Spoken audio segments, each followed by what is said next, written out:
सत्तेसाठी कुणाशी भेटणारा आपला चॅनल सत्यमुख। शनिवार 18 एप्रिल रोजी आपल्या रोटरी वेलफेअर ट्रस्ट संचलित रोटरी क्लब ऑफ इचलकरंजी डेफ स्कूल तिळवणी येथे doctor Dnyaneshwar Mule foundation, rotary club of Ichalkaranji, Shriram education society यांच्या संयुक्त विद्यमाने आयोजित रोटरी क्लब ऑफ इचलकरंजी डेफ स्कूल तिळवणी इचलकरंजीमधील कर्णबधिर विद्यार्थ्यांना श्रवणयंत्र वितरण कार्यक्रम संपन्न झाला। या कार्यक्रमास माननीय Sanjay Mule, founder member of doctor Dnyaneshwar Mule foundation Ichalkaranji branch, principal Vrushali Mali, doctor Dnyaneshwar Mule foundation Ichalkaranji branch, महिला अध्यक्ष माननीय मुकेश हुंडिया, सल्लागार डॉक्टर ज्ञानेश्वर मुळे इचलकरंजी ब्रांच व past president Rotary club of Ichalkaranji माननीय Rameshbhai Pandya, chairman Shriram education society Mangaonwadi, सौ पंड्या, माननीय संजय घायतेडक, अध्यक्ष रोटरी क्लब ऑफ इचलकरंजी, माननीय Pirgunda Raju Patil, secretary Rotary club of Ichalkaranji, विद्यालयाचे मुख्याध्यापक माननीय श्री सुहास गायकवाड, विद्यालयातील शिक्षक, शिक्षकेतर कर्मचारी व विद्यार्थी उपस्थित होते। कार्यक्रमास उपस्थित मान्यवरांचे स्वागत विद्यालयातील शिक्षक, शिक्षिका व शिक्षकेतर कर्मचारी यांनी केलं। प्रास्ताविक विद्यालयाचे मुख्याध्यापक माननीय श्री सुहास गायकवाड यांनी केलं।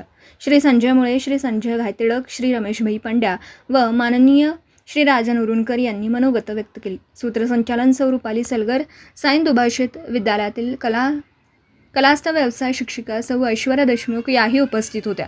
उपस्थित मान्यवरांचे विद्यालयातील वाचोपचार तज्ज्ञ सौ अमृता पाटील यांनी आभार मानले। सत्यमुख प्रतिनिधी इचलकरंजी संजय मुळे।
जनतेसाठी कुणाशीही भेटणारा आपला सत्यमुख. लाईक करा, शेअर करा आणि बेल आयकॉन ऑन करा. मित्रांनो, विसरू नका.